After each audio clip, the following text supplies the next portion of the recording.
Hello students. आज हमारा dissolution का कौन सा डे है? आज हमारा है डे 4। ठीक है, आज हम क्या करेंगे?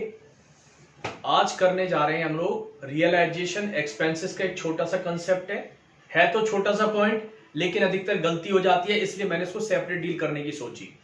तो एक तो रियलाइजेशन एक्सपेंसेस का एक छोटा सा कंसेप्ट है, और एक है कि अगर हम किसी लायबिलिटी का सेटलमेंट अगर किसी एसेट के थ्रू करते हैं तो क्या फर्क पड़ता है। तो आज हम जरा दो कंसेप्ट को बारी बारी से डील करेंगे। ठीक है, देखो,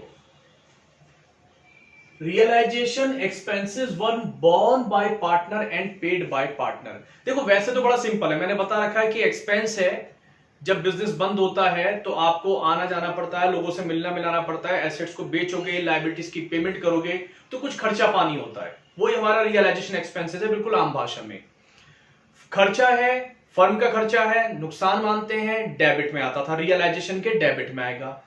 अगर फर्म पे कर रही है तो टू कैश आ जाता था, और अगर पार्टनर पे कर रहा है तो टू पार्टनर्स कैपिटल अकाउंट। ये तो एक नॉर्मल सी बात आ गई, लेकिन कभी कभार क्वेश्चन में ना इसकी लैंग्वेज को ट्विस्ट करके दे दिया जाता है, तो जरा बस उसी को हमारे को टैकल करना है और कुछ नहीं है।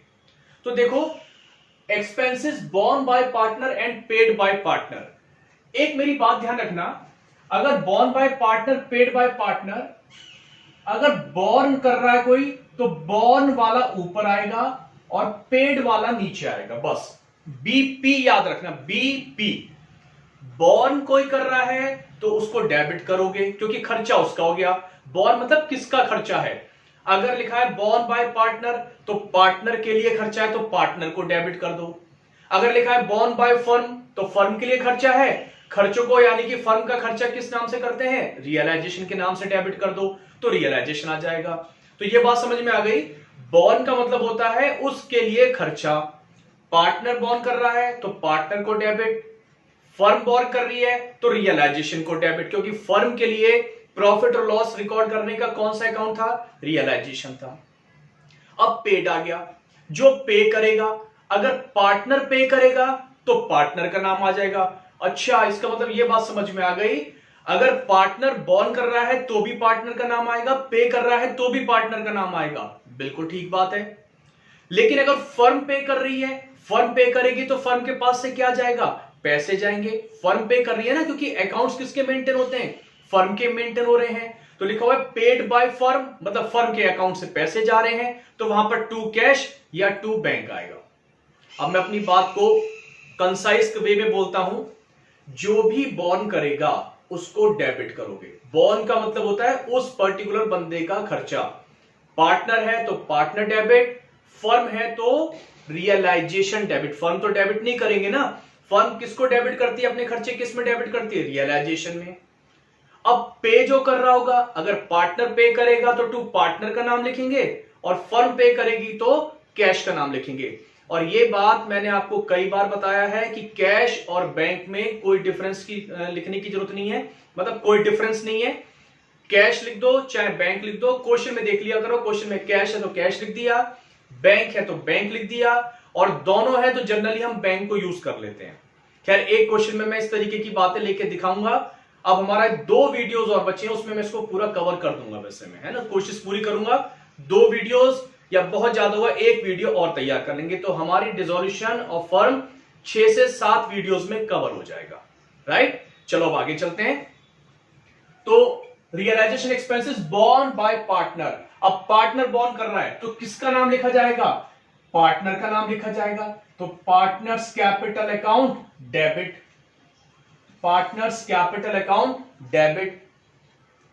जो पे करेगा पेड वाले को क्रेडिट करेंगे। आप ध्यान रखना, बोर्न को डेबिट, पेड को क्रेडिट, बोर्न वाले को डेबिट, पेड वाले को क्रेडिट। तो बोर्न कौन कर रहा था, पार्टनर कर रहा था, पार्टनर को डेबिट कर दिया। और पे कौन कर रहा है, पार्टनर ही कर रहा है। अच्छा, तो पार्टनर पे कर रहा है तो पार्टनर को ही क्रेडिट करना है। तो इसका मतलब अगर पार्टनर ही बोर्न करेगा, पार्टनर ही पे करेगा, तो आपस में कैंसिल हो जाएगा, उस बात की कोई एंट्री पास करने की जरूरत नहीं है। बात यहां से समझ में आ गई है कि partner debit to partner, it means कोई एंट्री पास आपको नहीं करनी अगर borne by partner and paid by partner लिखा हुआ हो।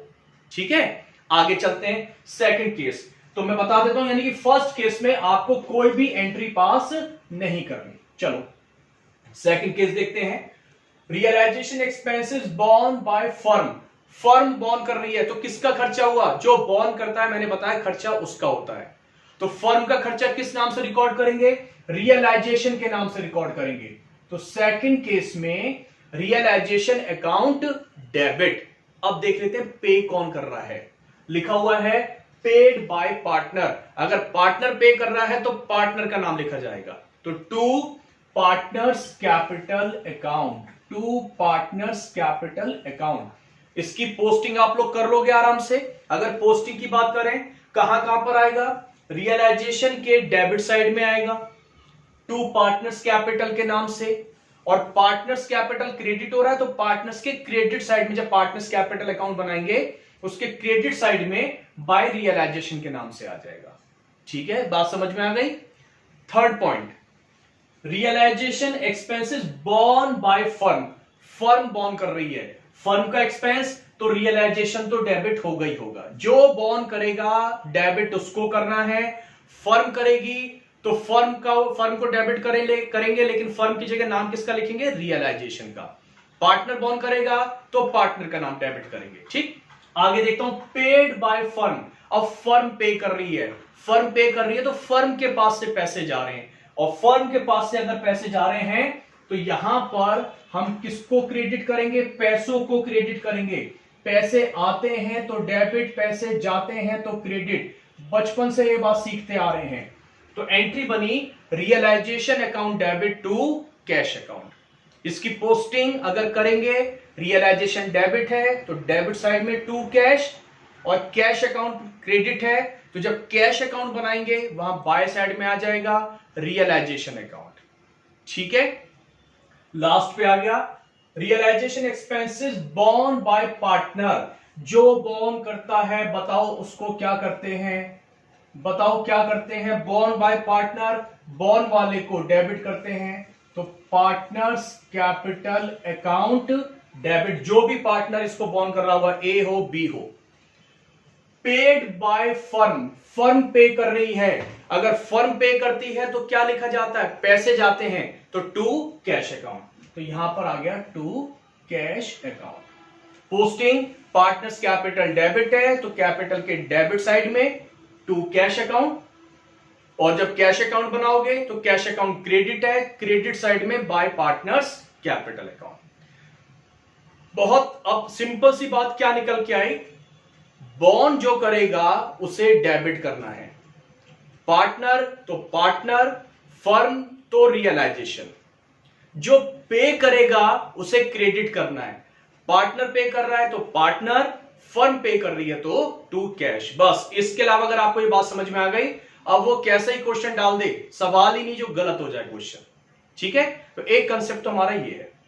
एक और देखो, एक मैंने अपनी ड्राइंग से आपको समझाने की कोशिश करी है। ये देखो क्या है, ये जो दिख रहा है बंदा, ये कौन है? क्रेडिटर है। 50,000 के क्रेडिटर्स हैं, बैलेंस शीट में थे, वो हमने ट्रांसफर कर दिए होंगे, है ना? ट्रांसफर कर चुके हैं। इसके सिर पे मैंने बिल्डिंग रख दी गई है, आपको दिख रहा होगा, थोड़ी ड्राइंग ऐसी ही है, लेकिन मैंने क्या रखा है? ये बिल्डिंग रख दी है। बिल्डिंग पहले बैलेंस शीट में दे रखी होगी, उसको आपने ट्रांसफर कर दिया होगा। ये डायग्राम क्या दिखा रहा है? ये पिक्चर क्या दिखा रही है कि हम लायबिलिटीज का सेटलमेंट एसेट के थ्रू कर रहे हैं। यहां लिखा भी है मैंने, settlement of liabilities through asset. क्या मतलब है जरा समझते हैं। क्रेडिटर थे हमारे 50,000 के, जिनको हम रियलाइजेशन में ट्रांसफर कर चुके थे। क्रेडिटर नाम की चीज खत्म हो गई थी, लेकिन फिजिकली क्रेडिटर्स हमारे पास थे, मतलब हमारे को क्रेडिटर्स को 50,000 रुपए देने थे। नीचे लिखा हुआ था, नीचे मतलब जहां एडजस्टमेंट गिवन होती हैं, creditors took over building in their full settlement. Creditors ने बिल्डिंग ले ली। क्रेडिटर्स कहने लगे ऐसा करो, आप हमें पैसे मत दो, आप ऐसा करो हमारे को बिल्डिंग दे दो, इस बिल्डिंग को हम ले जाते हैं। और हमने देखा बिल्डिंग की कीमत भी लगभग 50,000 के आसपास ही थी। मान लीजिए बिल्डिंग की कीमत उस समय 52,000 की बैठ रही थी, तो तो फुल सेटलमेंट में हमने कहा चलो कोई बात नहीं, 52 में बिल्डिंग की जो वैल्यू थी वो 50,000 के सेटलमेंट में हमने बिल्डिंग दे दी। अगर मान लो कम की होती, सपोज 49 की होती, क्रिएटर्स कहते ठीक है कोई बात नहीं, आप हमारे को फुल सेटलमेंट में दे दो। मतलब बिल्डिंग कम या ज्यादा कुछ है, लेकिन फुल सेटलमेंट में अगर ले रहे हैं तो कहने का मतलब है बिल्डिंग हमारे पास से चली गई। ये क्रेडिटर्स बिल्डिंग को लेके चले गए, फुल सेटलमेंट हो गया इनका। इसको ले जाने के बाद अब ना एक पैसे देने हैं ना एक पैसा हमारे को इनसे लेना है। क्रेडिटर्स बिल्डिंग को लेके चले गए, लायबिलिटी एसेट को लेके चली गई, लायबिलिटी का पेमेंट एसेट के थ्रू कर दिया। अब जरा सोचें अपना कंसेप्ट पुराना, लायबिलिटीज का सेटलमेंट हो रहा है यहां पर, ध्यान से देखो, क्योंकि क्रेडिटर्स का पेमेंट हो रहा है, और एसेट का सेटलमेंट भी हो रहा है क्योंकि बिल्डिंग जा रही है हमारे पास से। और हमारे बीच में क्या बात हुई थी कि अगर लायबिलिटीज का सेटलमेंट होगा तो नुकसान मानेंगे, नुकसान को क्या करते हैं, डेबिट करते हैं, और नुकसान का नाम क्या है, रियलाइजेशन है। 2, तो ये जो हमने लायबिलिटी का सेटलमेंट किया, ये रियलाइजेशन उसकी वजह से डेबिट कर दिया। अब जो बिल्डिंग चली गई तो बिल्डिंग का भी तो सेटलमेंट हो गया। एसेट का सेटलमेंट क्या मानते हैं हम, फायदा मानते हैं, और फायदे को क्या करते हैं, क्रेडिट करते हैं। फायदे का नाम और नुकसान का नाम फर्म के लिए क्या होता है, रियलाइजेशन ही होता है। तो 2 रियलाइजेशन अकाउंट है, realisation account debit to realisation account. ये कैसी एंट्री, बिल्कुल ऐसी ही एंट्री बनेगी। डेबिट क्यों किया, लायबिलिटी का सेटलमेंट हो रहा है। क्रेडिट क्यों किया, एसेट का सेटलमेंट हो रहा है। इट मींस मैं सिंपल भाषा में इसको ऐसे कह दूं कि अगर किसी लायबिलिटी का पेमेंट करने के लिए हम कोई एसेट उसको दे देते हैं, ये पिक्चर ध्यान में रखना, कोई भी लायबिलिटी हो सकती है और वो किसी भी एसेट को लेके जा सकता है। फुल सेटलमेंट में अगर हिसाब किताब हो रहा है तो आगे ना एक पैसा देना है ना एक पैसा लेना है, तो ये हमारे पास से कैंसिल होते हैं। क्रेडिटर ने बिल्डिंग उठाई और चले गए तो कोई भी एंट्री पास नहीं करेंगे, हम बस दूर खड़े कहते रहेंगे वो देखो बिल्डिंग जा रही है, वो देखो क्रेडिटर्स हमारे खत्म हो गए। तो अब ना हमारे पास क्रेडिटर्स बचे ना हमारे पास बिल्डिंग बची, दोनों आपस में सेटल हो गए, दोनों आपस में कैंसिल हो जाएंगे।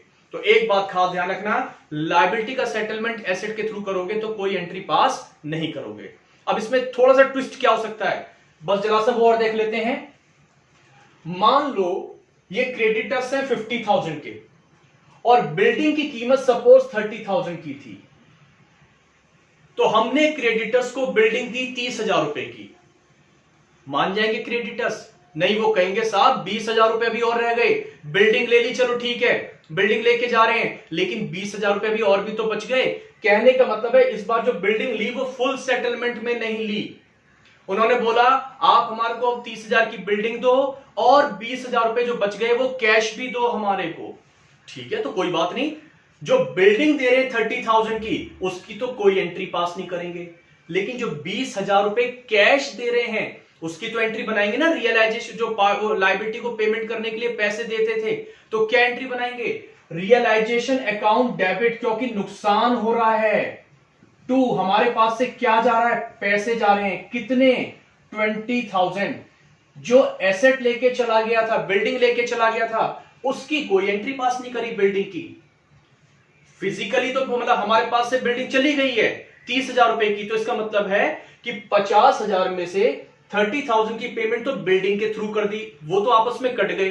अब कितने के क्रेडिटर्स बचे, 20,000 की तो बचे ना, क्योंकि 30,000 वालों तो बिल्डिंग ले ली।